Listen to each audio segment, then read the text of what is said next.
تو آج کی اس ویڈیو میں ہم آپ کے سامنے پیش کرنے جا رہے ہیں ایک ایسا حیرت انگیز واقعہ جسے سن کر آپ بھی حیرت زدہ رہ جائیں گے۔ یہ واقعہ ہے ایک اللہ والے اور ان کبوتروں کا جنہوں نے تاجر کی لاش کے ساتھ ایسا کیا کیا جسے دیکھ کر تمام شہر والے حیرت میں پڑ گئے۔ اس لیے میری آپ سب سے گزارش ہے کہ یہ سب کچھ جاننے کے لیے ہماری اس ویڈیو کو اینڈ تک ضرور دیکھیے گا۔ پیارے دوستو، عراق میں ایک تاجر رہا کرتا تھا جس کو اللہ تبارک تعالیٰ نے بے شمار جانوروں اور بے پناہ دولت سے نوازا تھا۔ وہ جانوروں کو بیچنے کا کاروبار کرتا تھا، ان کو پالتا پوستا، ان کی دیکھ بھال کرتا، اچھی غذا کھلاتا اور حلال طریقے سے بیچ دیتا۔ اسی وجہ سے اسے ایک جگہ سے دوسری جگہ جانا پڑتا تھا۔ ایک بار ایسا ہوا کہ اس نے اپنی بکریوں کو دوسرے شہر پر بیچنے کا فیصلہ کر لیا۔ اس نے اپنے بیٹے سے کہا کہ میں یہ بکریاں بیچنے کے لیے جا رہا ہوں۔ بیٹے نے کہا بابا جان ہم بھی آپ کے ساتھ چلتے ہیں، لیکن اس کے باپ نے کہا کہ نہیں، اس مرتبہ میں نہیں جاؤں گا۔ اس کے بعد تاجر اچھی نیت کے ساتھ اپنی بکریوں کو لے کر شہر کی طرف چلا گیا۔ تاجر اپنی بکریوں کے ساتھ اس جگہ پہنچ گیا اور کچھ دنوں تک وہ وہیں رہا۔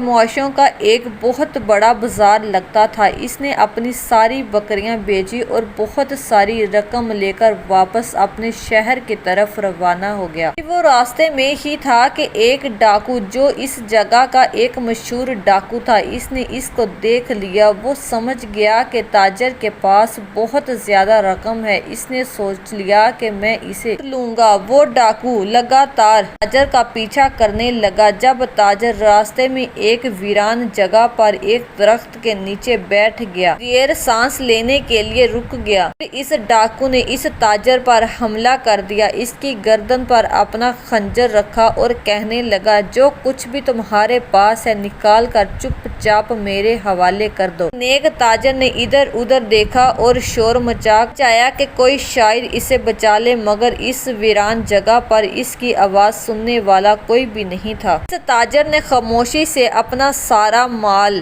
ڈاکو کے حوالے کر دیا اور کہا کہ اب تو مجھے جانے دو۔ ڈاکو کی نیت بدل چکی تھی۔ اس نے کہا کہ نہیں، میں تجھے مار ڈالوں گا، میں تیرا قتل کر ڈالوں گا۔ تاجر نے کہا تم نے میرا مال تو سارا لوٹ لیا ہے، اب مجھے بخش دو، مجھے مت مارو، تمہیں میری جان لے کر کیا ملے گا؟ دیکھو میرے چھوٹے چھوٹے بچے ہیں، مجھے قتل نہ کرو۔ مگر ڈاکو کے سر پر خون سوار تھا۔ تاجر نے اس کی بہت منت کی، مگر ڈاکو نے اس کی کوئی پرواہ نہ کی، اس کو قتل کرنے لگا۔ تاجر نے دائیں بائیں دیکھا کہ اس کی کوئی مدد کرے، مگر وہاں کوئی انسان موجود نہیں تھا۔ اچانک اس کی نظر درخت پر گئی جس کے نیچے تاجر بیٹھا ہوا تھا۔ اس نے دیکھا کہ دو کبوتر بیٹھے تھے، اس کی طرف دیکھ رہے تھے۔ اس نے ان کبوتروں کی طرف دیکھ کر کچھ کہنا چاہا، لیکن ڈاکو خنجر سے اس پر حملہ کرنے لگا۔ اس نے اچانک بڑی ہی مشکل سے کبوتروں کو طرف متوجہ کیا اور کہا اے کبوتروں گواہ رہنا، اس انسان نے مجھے بے رحمی سے مار ڈالا ہے، میرے حلال کمائے ہوئے مال کو اس نے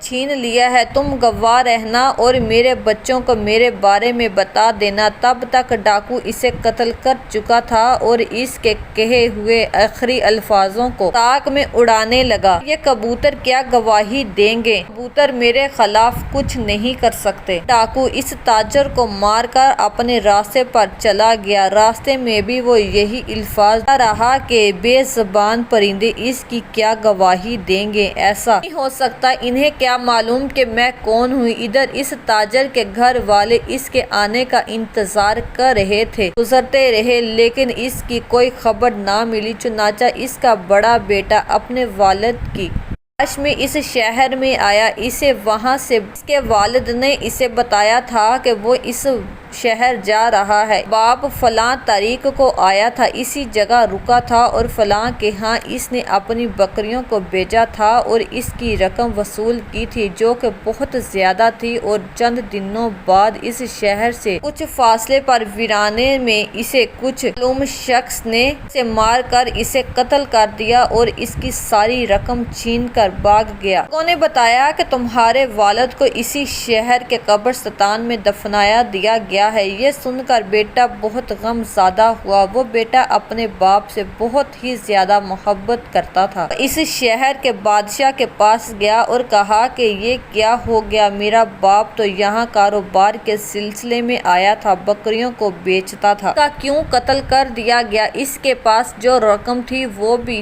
رقم چھین لی گئی۔ رقم کا غم نہیں مگر میرے باپ کے جانے کا مجھے بہت زیادہ غم ہے۔ اسے آپ کے شہر میں کوئی اجنبی آتا ہے، کسی کو مار کر چلا جاتا ہے کہ آپ کے پاس اسے پکڑنے والا کوئی نہیں۔ شہر کے بادشاہ نے اس کی کوئی بات نہ سنی، وہ رو رو کر وہاں سے قاضی کے پاس پہنچا۔ قاضی نے بھی اس کی کوئی مدد نہ کی۔ اس کے بعد وہ اپنے والد کے ان دوستوں کے پاس گیا جن کے ہاتھوں اس نے اپنی بکریوں کو بیچا تھا۔ اس کے دوست کہنے لگے یہ بات تو سچ ہے کہ اس نے رقم جمع کی اور رقم لے کر اکیلے نکل گیا، لیکن بتاؤ کہ کون گواہی دے گا، کیونکہ وہ تو اکیلا تھا، اس کے ساتھ کوئی بھی نہیں تھا۔ شاید اگر کوئی اس کے ساتھ بھی ہوتا تو وہ اسے بھی مار دیتے، وہ ڈاکو اس انسان کا بھی دوسرے کا بھی قتل کر دیتے۔ اب وہ کہاں گیا، لہٰذا اب اسے نہیں ڈھونڈ سکتے۔ قاتل نے کوئی نشانی تک نہیں چھوڑی۔ اس کے بعد تاجر کا بیٹا مایوس ہو کر واپس اپنے شہر آ گیا۔ آ کر وہ سوچ رہا تھا کہ کسی طرح سے یہ ساری باتیں میں اپنی ماں کو بتاؤں، لیکن ماں کو بتانا بھی ضروری تھا۔ اس بیٹے نے اپنی ماں سے کہا ماں، میرے والد کو کسی نے قتل کر دیا ہے، وہ کون اجنبی تھا ہم نہیں جانتے، وہ پیسے بھی لے کر فرار ہو گیا اور باپ کو اس نے قتل بھی کر دیا۔ میں اس قبرستان سے ہو کر آ رہا ہوں اور اس کو دفن کیا گیا ہے۔ ماں یہ خبر سنتے ہی بے ہوش ہو گئی۔ ماں کو کچھ دیر بعد ہوش آئی۔ کافی وقت گزر جانے کے بعد بھی قاتل کا کوئی پتہ نہیں چل سکا۔ وہ بیٹا سوچتا رہا کہ کسی اپنے باپ کو انصاف دلواؤں گا۔ ایک بار ایسا ہوا کہ وہ فجر کی نماز پڑھنے مسجد میں گیا۔ وہاں پر ایک مولوی صاحب تھے۔ انہوں نے اسے پریشان اور کتار روتے ہوئے دیکھا تو اس سے پوچھا بیٹا کیا بات ہے، اتنا کیوں رو رہے ہو؟ اسے تمام واقعات مولوی صاحب کو سنا دیا کہ میرے نیک باپ کو کسی نے مار ڈالا ہے، میں یتیم ہو گیا ہوں، مجھے سمجھ میں نہیں آ رہا کہ وہ کون تھا، اس نے چپکے سے میرے باپ کو قتل کر دیا۔ اس شہر کے بادشاہ کو بھی یہ بات معلوم نہیں، گواہی دینے والا بھی کوئی نہیں۔ یہ سننے کے بعد مولوی صاحب کہنے لگے اگر میں تمہیں وقت کے ولی کے پاس جاؤں جو اللہ تبارک تعالیٰ کے ولی ہیں اور وہ بہت علم رکھتے ہیں، وہ تمہیں خبر دیں گے کہ تمہارے باپ کو کس نے جائز طور پر قتل کیا ہے۔ یہ سن کر بیٹا بہت خوش ہوا۔ اس نے کہا کہ کیا آپ مجھے ان سے ملوا سکتے ہیں؟ مولوی صاحب کے ساتھ وہ اس اللہ والے کے پاس گیا۔ اللہ کے ولی اس وقت عبادت میں مصروف تھے۔ بیٹا چپکے چپکے روئے جا رہا تھا۔ اللہ کے ولی نے اپنی عبادت سے فارغ ہو کر کہا بیٹا غم نہ کر، انشاءاللہ وہ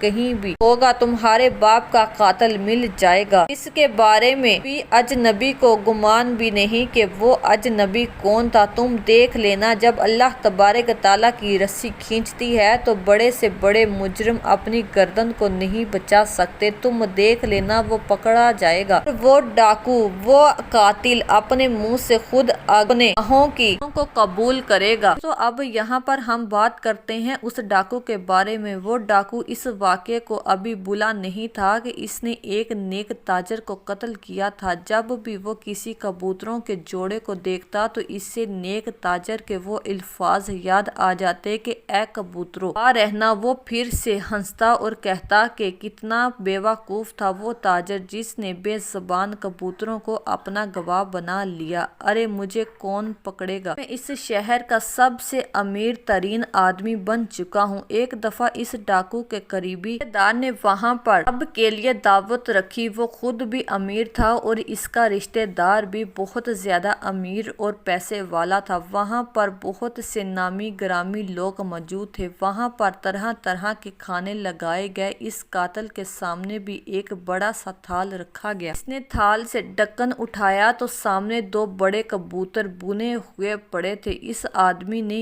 ایک لمبی سانس لی اور اس کی آنکھوں کے سامنے وہی اس طرح اور اس کے اوپر بیٹھے ہوئے کبوتروں کا ایک جوڑا اور نیچے ایک لاش گھوم گئی۔ اس کے کانوں میں وہی تاجر کے الفاظ گونج رہے تھے کہ اے کبوتر کبوتروں گواہ رہنا، اور اس نے نہ جاتے ہوئے بھی ایک زوردار قہقہا لگایا اور زور زور سے وہ ہنس رہا تھا۔ لوگ نے اسے پاگل سمجھنے لگے۔ اس نے دیکھا کہ اس کو کیا ہو گیا ہے، اس کو بھول کر ایسے کیوں ہنستا ہوا جا رہا ہے۔ جیسے ہی وہ زوروں کی طرح ہنسنے لگا، ہنستے ہنستے اس نے اپنا سارا گناہوں کا چٹھا سب کے سامنے رکھ دیا کہ اس نے اس نیک تاجر کو کیسے قتل کیا تھا۔ اس ڈاکو نے اپنا سارا مکمل واقعہ تفصیل سے لوگوں کے سامنے بتا دیا۔ لوگ یہ سن کر حیرت زدہ ہو گئے کہ جیسے ہی اس نے اپنے راز کو اپنے منہ سے کھولا تو اسے احساس ہوا کہ میں نے یہ کیا غلطی کر دی۔ برسوں سے جس راز کو میں نے اپنے سینے میں چھپا رکھا تھا، کبھی کسی کو بھی بھنک تک نہیں لگنے دی تھی، آج خود اپنے ہی منہ سے اعتراف کر لیا اور سب لوگوں کے سامنے بول دیا۔ تاجر کا میں نے ہی قتل کیا تھا اور اس کا مال لوٹا تھا۔ اس ڈاکو نے اپنا سارا گناہ خود اپنے منہ سے قبول کر لیا، یہاں تک کہ لوگ اب اس بات کو بھول بھی چکے تھے اور لوگوں کو پتہ ہی نہیں تھا کہ میں نے اس تاجر کا قتل کیا تھا، کہ اب میں نے خود ہی اس بات کا چرچا کر دیا۔ مگر اب تو نکل چکا تھا، چند گھنٹوں میں ہی یہ بات پورے شہر